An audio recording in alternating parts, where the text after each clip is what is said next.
Effectivement, bonjour à vous. Bonjour. Olivier Dussopt, merci d'être avec nous ce matin. Avant d'évoquer ces questions, une question précisément sur l'actualité. Nicolas Sarkozy a dit hier soir qu'il ferait triompher son honneur, qu'il est victime d'une ignominie, je le cite.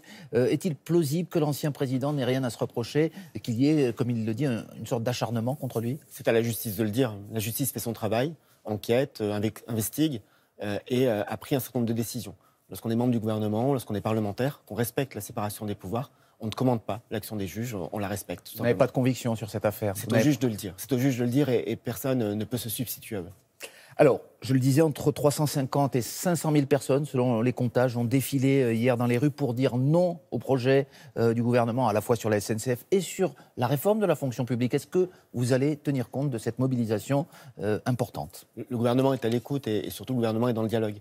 Nous avons regardé avec attention la mobilisation. Nous avons noté que le taux de grévistes dans les trois versants de la fonction publique était un peu inférieur à celui il y avait beaucoup de monde dans les rues, en revanche. En octobre 2017.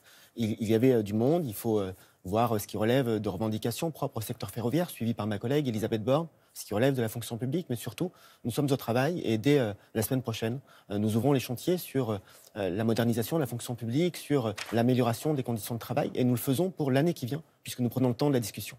Olivier Dussopt, vous dites que vous êtes au travail, mais ça veut dire quoi? Vous n'allez faire aucune concession ou que vous allez, je le redis, tenir compte de ce malaise qui s'exprime, même si la grève n'a pas été massivement suivie? Cela ne veut pas dire que les fonctionnaires sont contents. Est-ce que vous allez mettre un petit peu d'eau dans votre vin sur les différents projets du gouvernement que nous allons évoquer? Le malaise dans la fonction publique ne date pas d'il y a 6 mois.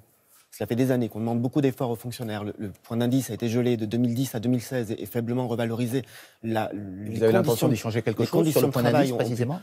Nous avons un rendez-vous salarial qui était fixé en octobre et j'ai pris la décision, avec l'accord du Premier ministre évidemment, de l'avancer au mois de juin pour voir quelles perspectives nous pouvons donner en termes de pouvoir d'achat, de conditions de travail. Mais le malaise est ancien. Il se traduit aussi par un manque de confiance parfois des agents publics envers l'administration, envers la qualité, le sens même de leur mission. Et les 4 chantiers que nous avons ouverts ont vocation à répondre à cela. C'est vraiment notre objectif de travailler avec les organisations syndicales et d'écouter aussi leurs propositions. Vous parlez d'une confiance dans leur propre mission. Est-ce que vous songez que lorsque vous annoncez qu'à la fin du quinquennat d'Emmanuel Macron, il y aura 120 000 fonctionnaires de moins, vous allez leur redonner confiance? Est-ce que vous allez maintenir cet objectif? Il y a 5 480 000 agents publics dans notre pays. Et effectivement, le président de la République considère et s'est engagé à ce qu'à la fin du quinquennat, il y en ait 120 000 de moins, mais que la qualité du service public soit préservée. Nous avons une vague de départ à la retraite, entre 120 et 150 000 par an, pendant les années qui viennent. Ça veut dire qu'il y a trop de fonctionnaires aujourd'hui pour vous? Non, il n'y a pas trop de fonctionnaires. Parce qu'il y en a 120 000 de moins dans 4 ans. On s'en prend à des hommes et des femmes qui font très bien leur travail. Mais nous savons que nous avons aussi des réorganisations en cours, que nous avons une numérisation des services. Et il faut mettre à profit chaque opportunité, ne pas le faire avec une seule logique mathématique. Ça n'est pas la RGPP. Nous ne coupons pas dans les effectifs pour couper dans les effectifs. Nous prenons le temps de la réflexion. À l'arrivée, ce sera la même chose. Sous Nicolas Sarkozy, il y avait eu 150 000 fonctionnaires de moins. Là, 120 000, la différence n'est pas énorme. Les 150 000 étaient choisis de manière presque arbitraire ou mathématique. Là, nous prenons le temps de réfléchir sur les missions, sur les réorganisations et d'avancer tranquillement, sereinement, avec un objectif, une boussole, c'est la qualité du service public. Ce que vous reprochent, par exemple, précisément les syndicats, c'est de recourir le plus souvent, de plus en plus souvent plutôt, à des contractuels qui n'ont pas le statut de la fonction publique. Et en même temps, vous dites, on va maintenir le statut de la fonction publique. Donc là, on ne comprend pas très bien ce que vous voulez. En l'occurrence. Savez-vous combien de contractuels il y a aujourd'hui dans la fonction publique? Vous allez nous le dire. Il y en a 1 million. Il y a presque 20% des agents publics qui sont des contractuels et qui font leur travail au quotidien. C'est quelque chose qu'il faut accélérer. Lorsque vous allez dans une mairie, dans une préfecture, vous ne savez pas si la personne en face de vous est titulaire du statut de la fonction publique ou contractuelle.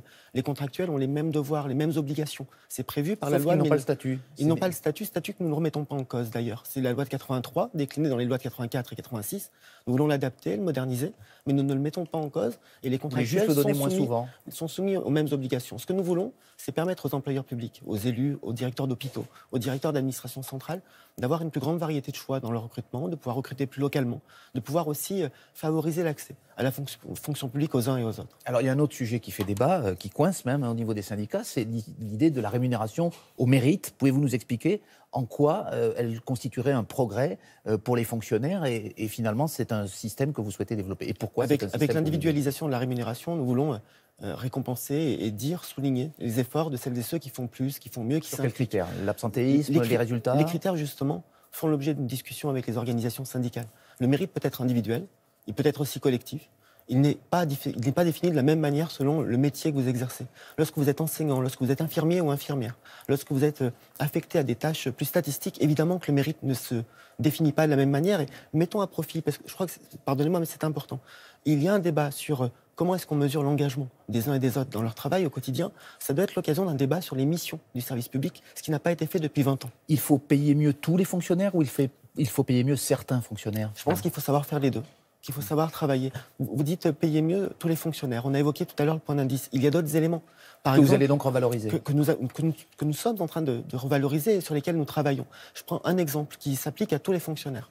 Aujourd'hui, lorsque vous êtes fonctionnaire à Lyon, à Annonay, dans ma commune, à Cahors ou peu importe, partout en France, et vous êtes amené à venir à Paris pour 2 jours dans le cadre de votre travail, vous avez un remboursement de vos frais d'hébergement de 60 €.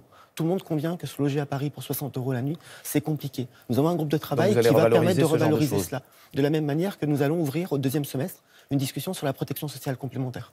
74% des Français trouvent que la politique menée par Emmanuel Macron est injuste. C'est un chiffre qui vous fait réfléchir quand même, qui vous fait douter. Je rappelle que vous venez du Parti socialiste, vous êtes rentré au gouvernement il y a quelques mois. Est-ce que l'homme de gauche qui sommeille ou qui existe toujours en vous, j'imagine, qui existe toujours, est inquiet de voir cet état des lieux? Nous savons que le président de la République a fixé une trajectoire.